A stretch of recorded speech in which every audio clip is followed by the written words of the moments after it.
আকাশ প্রতিরক্ষা ব্যবস্থা আয়রন ডোম। শত্রুপক্ষের সব মিসাইল হামলাকে আটকে দিয়ে ইসরায়েলকে সুরক্ষিত রাখছে এটি।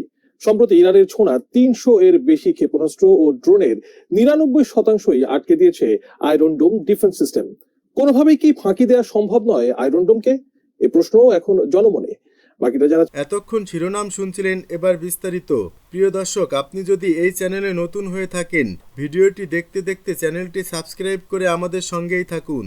আর এই ভিডিও সম্পর্কে আপনি আপনার মূল্যবান মতামতটি কমেন্ট বক্সে জানিয়ে দিন। আর হ্যাঁ প্রিয় দর্শক, জানিয়ে দিন ভিডিওটি কোথা থেকে দেখছেন। সহকর্মী ইমতিয়াজ আলম। ভৌগোলিকভাবে ইসরায়েল যেখানে অবস্থিত তাতে জল ও স্থলযুদ্ধের তেমন সুযোগ নেই। আশপাশের সব দেশের সাথেই ইসরায়েলের রয়েছে রাজনৈতিক সমঝোতা। তাই ইসরায়েলের সাথে যুদ্ধের জন্য আকাশপথের যুদ্ধই প্রথম বিকল্প। কিন্তু এখানেও রয়েছে ইসরায়েলের প্রায় দুর্ভেদ্য আকাশ প্রতিরক্ষা ব্যবস্থা। ইসরায়েলের সেই ক্ষেপণাস্ত্র প্রতিরোধ ব্যবস্থার নাম আয়রন ডোম। গাজার সঙ্গে সেদেশের চলমান সংঘাতে ও সম্প্রতি ইরানের ছোড়া ৩ শতাধিক ড্রোন ও ক্ষেপণাস্ত্র আকাশেই ধ্বংস করায় বিশেষ ভূমিকা রেখেছে এই আয়রন ডোম। আয়রন ডোম মূলত ইসরায়েলের রাফায়েল অ্যাডভান্সড ডিফেন্স সিস্টেম এবং ইসরায়েল অ্যারোস্পেস ইন্ডাস্ট্রিজের তৈরি একটি বিশেষ আকাশ প্রতিরক্ষা ব্যবস্থা, যার সফল ব্যবহার শুরু হয় 2011 সালের এপ্রিল মাসে গাজা থেকে ছোড়া একটি মিসাইল ধ্বংসের মাধ্যমে। দুর্ভেদ্য প্রতিরক্ষা ব্যবস্থার খ্যাতি পাওয়া এই আয়রন ডোমকে পরাস্ত করার কি তাহলে অসম্ভব? উত্তরটি হচ্ছে কঠিন, তবে অসম্ভব নয়। পৃথিবীতে কোনো প্রযুক্তি শতভাগ নিখুঁত নয়, আর আয়রন ডোমও যখন একটি প্রযুক্তি, তাই এর কিছু সীমাবদ্ধতাও রয়েছে। আয়রন ডোমকে কিভাবে ফাঁকি দেওয়া যায় তা বুঝতে হলে আগে বুঝতে হবে এটি কিভাবে কাজ করে থাকে।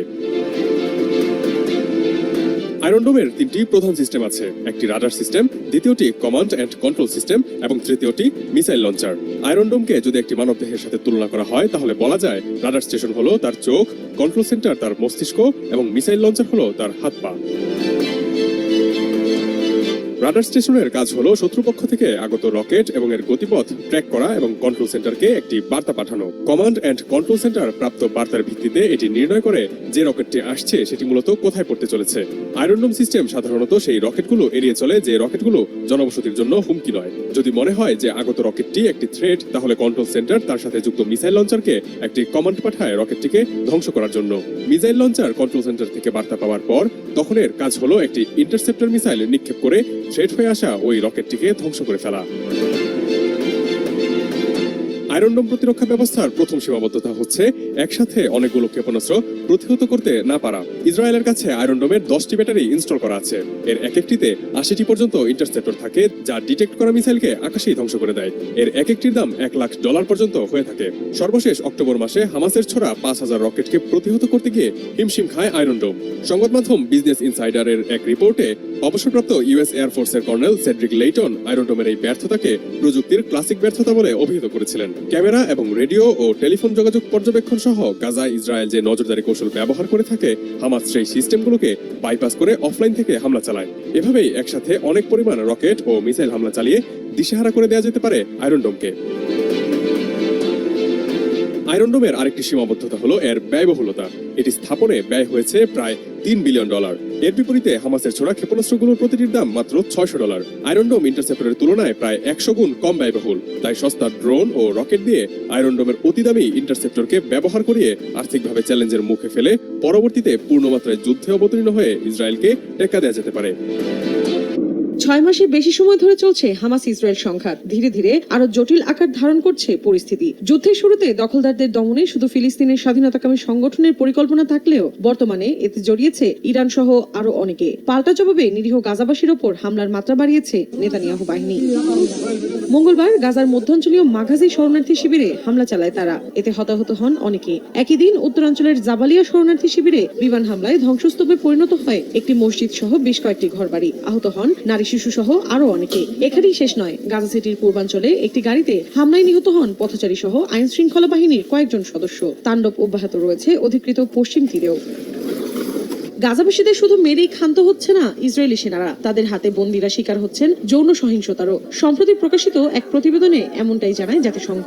বলা হয় এখন পর্যন্ত 1000-এর বেশি বন্দী মুক্তি দিয়েছে তেল আবিব। তবে তাদের বেশিরভাগের অভিযোগ অত্যন্ত বাজে আচরণ করেছে হয় বৈদ্যুতিক শক, আর নারীদের সংবেদনশীল স্থানে ছেটানো হয় মরিচ। পাশাপাশি কুকুর দিয়ে করানো হয় আক্রমণ, দেয়া হয় না পর্যাপ্ত খাবার ও পানি। এ অবস্থায় গাজায় ক্রমবর্ধমান মানবিক সংকট অবসানের আহ্বান জানায় জাতিসংঘ।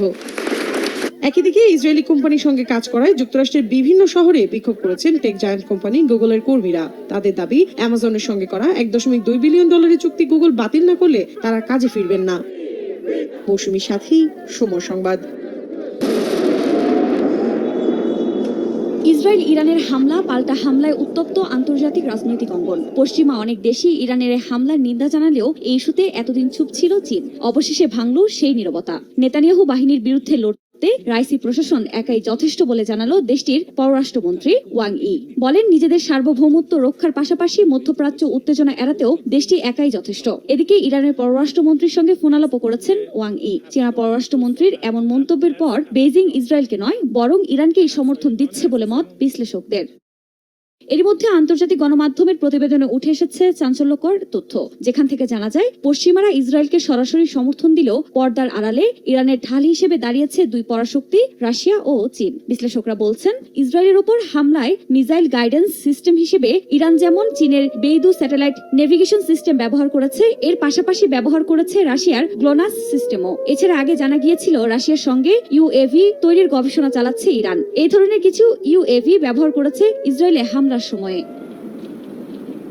এছাড়া ইসরায়েলে ইরানের হামলার আগে থেকেই মধ্যপ্রাচ্যে চলমান পরিস্থিতিতে ইরানের সঙ্গে যোগাযোগ রাখছে রাশিয়া। শুধু তাই নয়, গেল বছর অর্থনৈতিক জোট ব্রিক্সের সদস্য হিসেবে যুক্ত হয় ইরানকে সমর্থন দিচ্ছে রাশিয়া। সামরিক প্রযুক্তির ক্ষেত্রে একে অপরের ঘনিষ্ঠ মিত্র হয়ে উঠেছে তারা। এদিকে পশ্চিমাদের হুমকি ধামকিকে তোয়াক্কা না করে 2022 সালে ইউক্রেনের বিরুদ্ধে যুদ্ধে রাশিয়াকে ড্রোন ও ক্ষেপণাস্ত্র সরবরাহ করতে সম্মতি জানায় ইরান। এর বিনিময়ে রাশিয়ার থেকে তারা নেয় উন্নত মানের যুদ্ধবিমান এবং আকাশপথে নিরাপত্তা প্রযুক্তি। এই অবস্থায় বিশেষজ্ঞদের মত, রাশিয়ার বিমান বিধ্বংসী ক্ষেপণাস্ত্র এবং অন্যান্য প্রযুক্তি যদি ইরান কাজে লাগায়, তবে ইসরায়েল হামলা করলে তার দাঁত ভাঙা জবাব দিতে পারবে রাইসি প্রশাসন।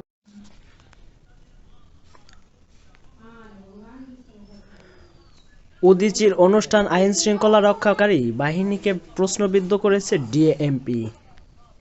ঢাকা মহানগর পুলিশ ডিএমপি বলছে, বাংলা নববর্ষ উদযাপনে সরকারের নির্দেশনা উপলক্ষে করে উদীচী শিল্পগোষ্ঠী অনুষ্ঠান করার মাধ্যমে আইন শৃঙ্খলা রক্ষা বাহিনীকে প্রশ্নবিদ্ধ করছে। বিষয়টি অত্যন্ত অনভিপ্রেত ও বিব্রতকর। গতকাল সোমবার দিবাগত রাতে ডিএমপির মিডিয়া সেন্টার থেকে পাঠানো এক সংবাদ বিজ্ঞপ্তিতে এসব কথা বলা হয়। পহেলা বৈশাখ নববর্ষ অনুষ্ঠানের সময় সংকোচনের প্রতিবাদে গত রোববার সন্ধ্যা 6টার পর রাজধানীর শাহবাগ সাংস্কৃতিক অনুষ্ঠান করে উদীচী শিল্পীগোষ্ঠী। এ প্রসঙ্গে ডিএমপির সংবাদ বিজ্ঞপ্তিতে বলা হয়, নির্দিষ্ট সময়ের মধ্যে অনুষ্ঠান শেষ করা সংক্রান্ত সরকারের সিদ্ধান্তের বিরুদ্ধে প্রতিবাদ সমাবেশ এবং আইন শৃঙ্খলা রক্ষাকারী বাহিনীকে প্রশ্নবিদ্ধ করার বিষয়টি অত্যন্ত অনভিপ্রেত ও বিব্রতকর। সংবাদ বিজ্ঞপ্তিতে ডিএমপি বলছে, সরকারের সিদ্ধান্তের প্রতিবাদে উদীচী শিল্পগোষ্ঠীর অনুষ্ঠান আয়োজন এবং অনুষ্ঠানে দেওয়া বক্তব্য খুবই হতাশাজনক। নির্দেশনা না মেনে তারা বিরোধিতা করে অনুষ্ঠান করে খুবই দুঃখজনক। উদীচীর মতো প্রগতিশীল একটি সাংস্কৃতিক সংগঠনের কাছ থেকে তা কখনো কাম্য নয়। অতীতে উদীচী বিভিন্ন অনুষ্ঠানে বিভিন্ন উগ্রবাদী হামলার ইতিহাস রয়েছে।